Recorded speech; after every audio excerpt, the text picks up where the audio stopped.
Proposta di modifica per i requisiti della certificazione verde. Recentemente il governo italiano ha promulgato un decreto legge nel quale ha stabilito i requisiti che dettano il rilascio della certificazione verde ai fini della entrata nei luoghi di lavoro. Si tratta di un'applicazione di una normativa europea, il Green Pass, certificazione verde, però finalizzato all'utilizzo nei luoghi di lavoro.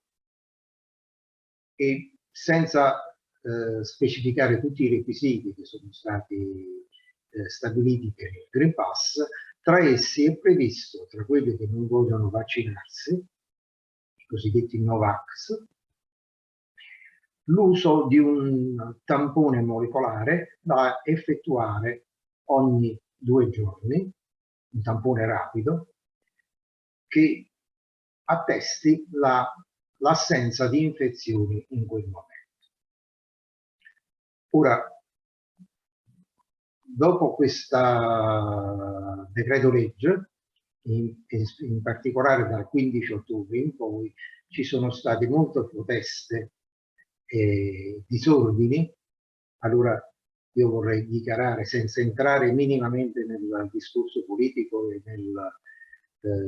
nelle argomentazioni di quelli che protestano, che io sono vaccinato con 3 dosi di Pfizer, consiglio la vaccinazione ai miei pazienti e sono convinto che i disordini siano qualcosa di non accettabile, cioè mi dissocio completamente da questa posizione. Ciò nonostante io ho delle osservazioni da fare abbastanza critiche nei confronti del Green Pass. Però in questa sede mi limiterò a fare una proposta migliorativa dell'applicazione del Green Pass. Ora, noi abbiamo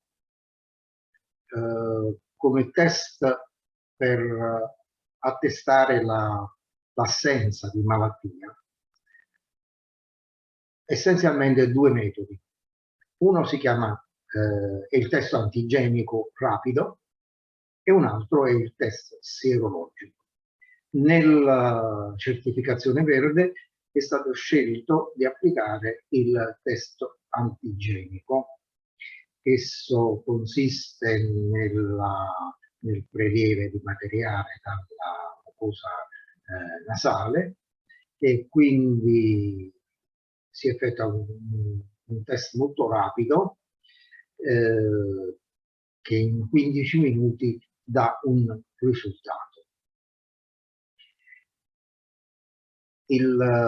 Questo test ha una sensibilità e una specificità molto alta che sfiora il 99%. Ora non chiarisco quali siano sia il significato dei termini sensibilità e specificità, sono abbastanza tecnici. Ora volevo dire che il senso della proposta è quello di utilizzare invece il test serologico come screening. Infatti questo test serologico è un test alternativo, attualmente non usato per il Green Pass, che ha una sensibilità del 95%, e una sensibilità del 90%. Ora, questo test è sempre stato visto come un test da utilizzare in seconda battuta in studi di comunità.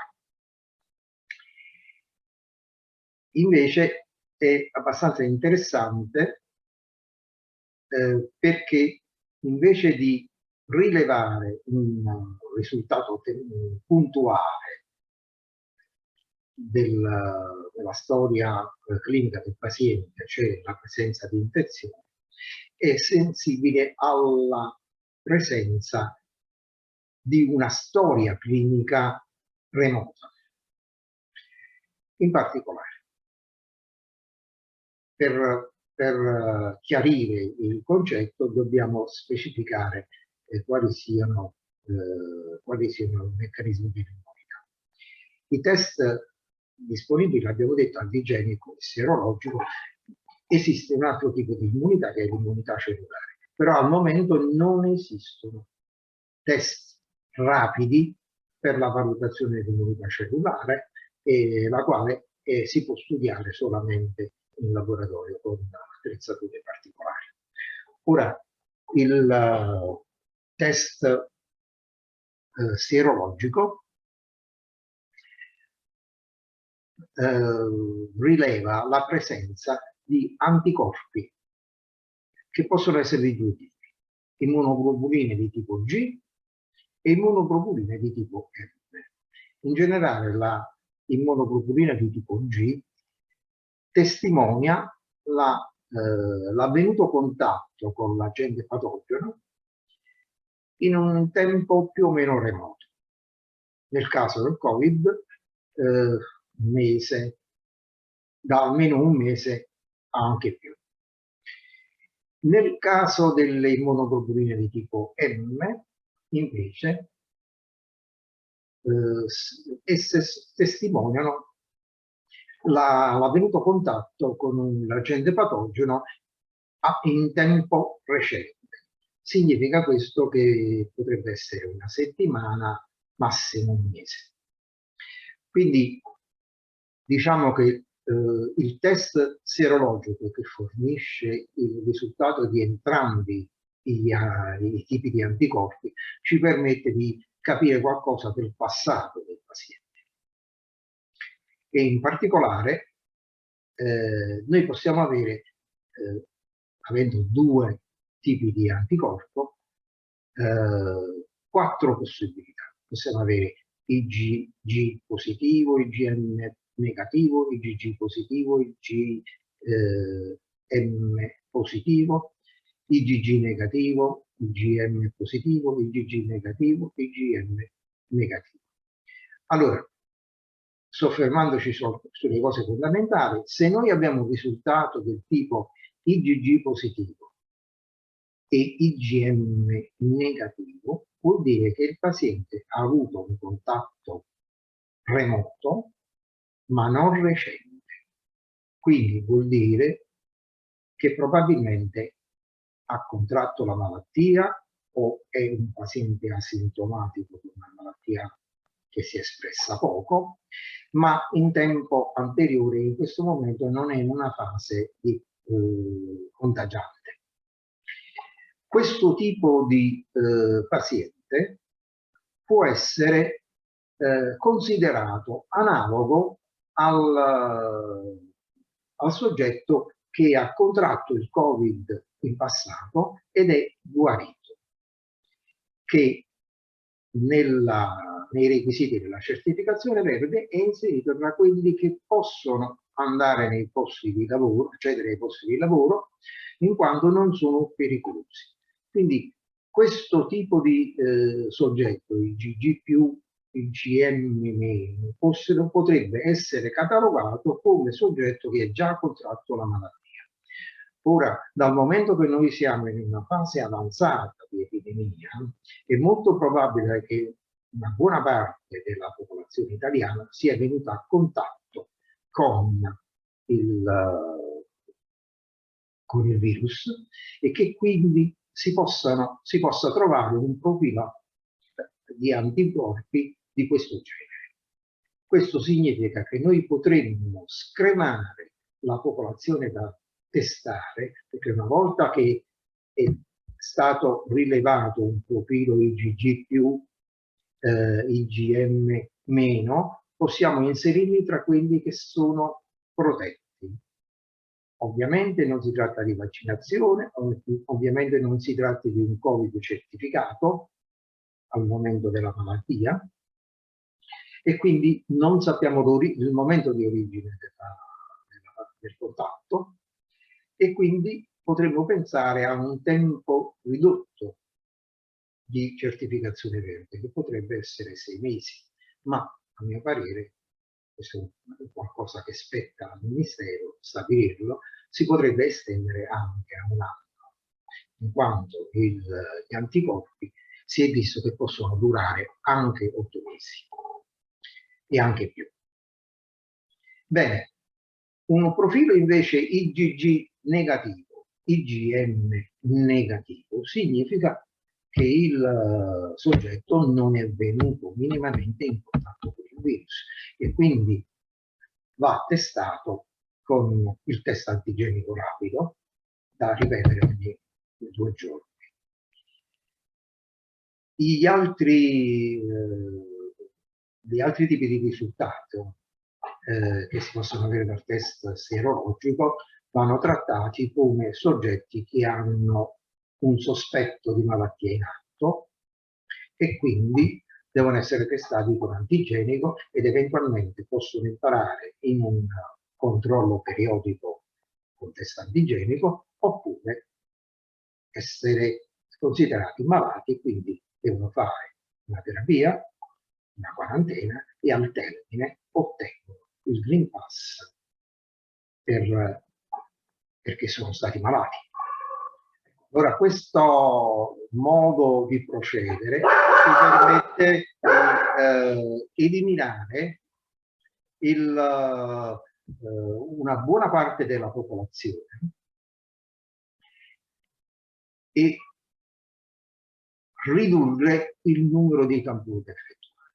Per giunta, il sierologico può essere ripetuto a distanza, io propongo 6 mesi, e quindi noi non avremmo questo costo continuo ogni 2 giorni di sottoporre tutti i pazienti al test antigenico.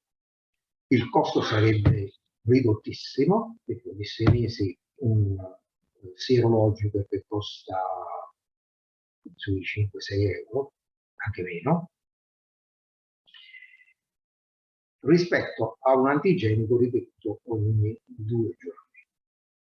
E quindi diventa irrilevante il problema del costo, che è diventato uno dei argomenti fondamentali nei disordini di questi ultimi giorni. E quali sono le differenze tra antigenico e sierologico? Entrambi sono dei test che sono abbastanza semplici da effettuarsi e uno si fa sul materiale nasofaringeo, introducendo un tampone nella narice, l'altro invece su una goccia di sangue prelevata dal polpastrello.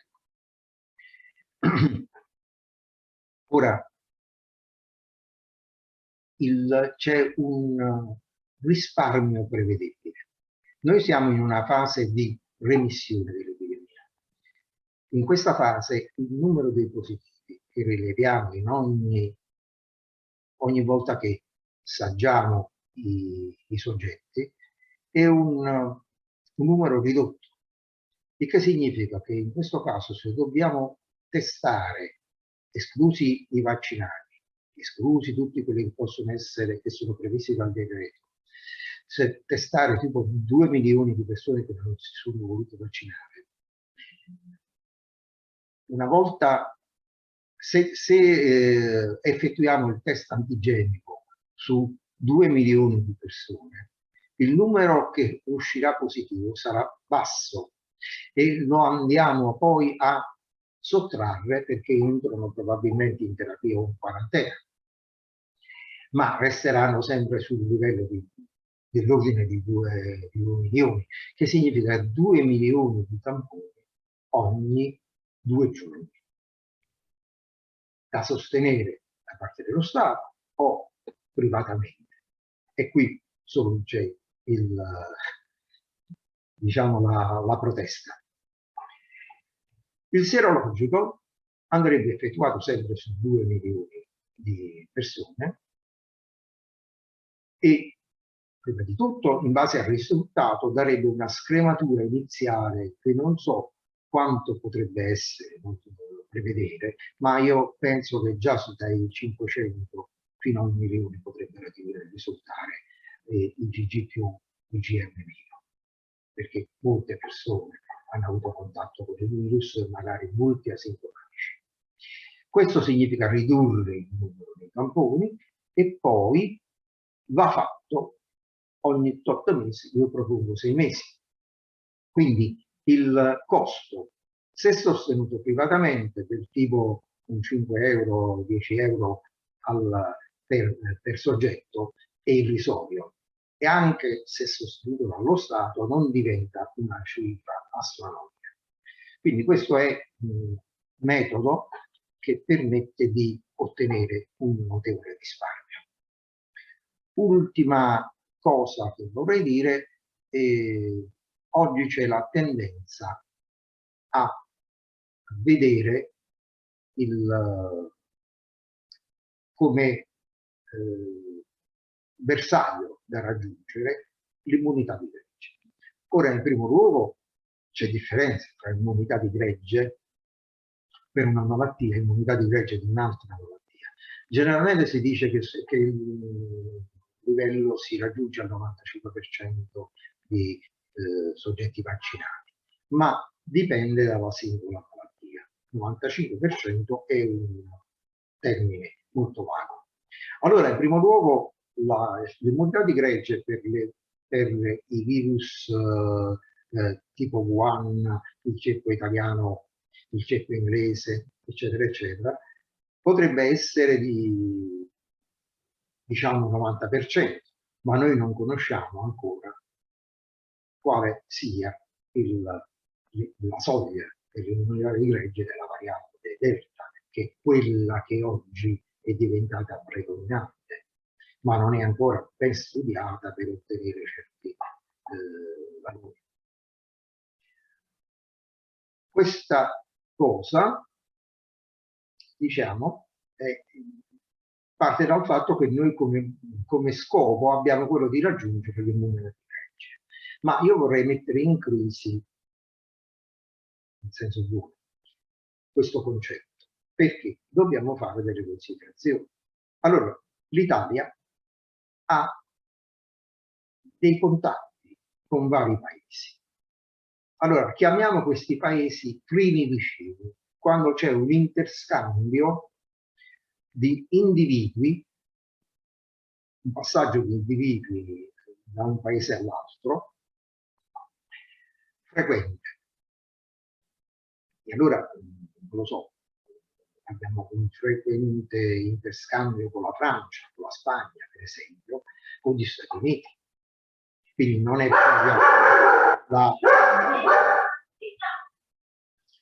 proprio la vicinanza geografica, ma la vicinanza dovuta all'interscambio.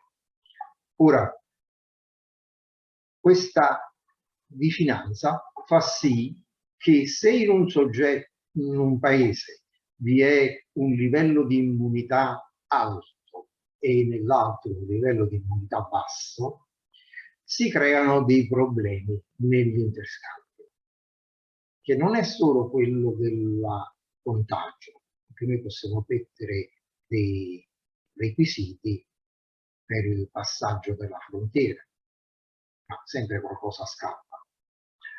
Il problema invece è un altro. Considerate che per esempio in Africa l'Organizzazione Mondiale della Sanità ha stimato che il livello di vaccinazione si aggira sul 5%, mentre invece in Italia stiamo quasi raggiungendo l'85%. In molti paesi europei si hanno valori di vaccinazione molto alti. Ora, se in questo gruppo di paesi primi vicini ce n'è uno, anche più, nel nostro caso sono molti, paesi che hanno una bassa immunità e quindi una grande circolazione di virus, la probabilità che si formi una variante del virus, ma una variante diciamo dannosa, pericolosa, è molto alta. Quindi il problema non è tanto del passaggio del contagio di un virus già conosciuto, ma della formazione di un virus con delle proprietà ancora sconosciute. Quando questa circolazione è molto alta, la variante si forma con maggiore probabilità. E il passaggio da un paese con alta circolazione, quindi bassa immunità, a un paese con alta immunità diventa disastroso, perché il paese con alta immunità che è vaccinato contro quel tipo di virus può essere completamente indifeso contro la variante. Nel caso della Delta c'è una interconnessione un incrocio, diciamo, tra dell'immunità tra i due tipi di virus, e per cui l'effetto è minore. Però noi non sappiamo se in futuro avverrà qualcosa di diverso, molto pericoloso. Questo significa che avere dei primigeni non vaccinati non è conveniente. A questo punto vi sono delle domande che sono abbastanza corrette. Prima di tutto, qual è il livello dell'immunità dei greggi che vogliamo raggiungere? 2. Qual è il livello dell'immunità di gregge per la variante Delta? 3. Conviene raggiungere l'immunità di gregge in un solo paese, lasciando gli altri paesi a un livello immunitario molto più basso? E qui arriviamo alla domanda fondamentale. Avendo una dose, parlo di una dose, a chi la somministriamo? A un cittadino italiano o a un cittadino del paese che ha la peggiore immunizzazione in quel momento? Questo, tradotto in termini pratici, significa che invece di tendere all'immunità di gregge tipo 90-95% in Italia, non dovremmo tendere a rimanere all'80-85% e a fornire i mezzi per i paesi più vicini, tipo esempio tipo Tunisia, i mezzi per passare da un 5% a un 30%. Quindi io dico che questo non è l'equivalente della proposta già attuata in parte della donazione di vaccini al terzo mondo, ma è una donazione sistematica, cioè arrivando all'eccesso si dovrebbe non dare nessun vaccino in Italia e destinarli tutti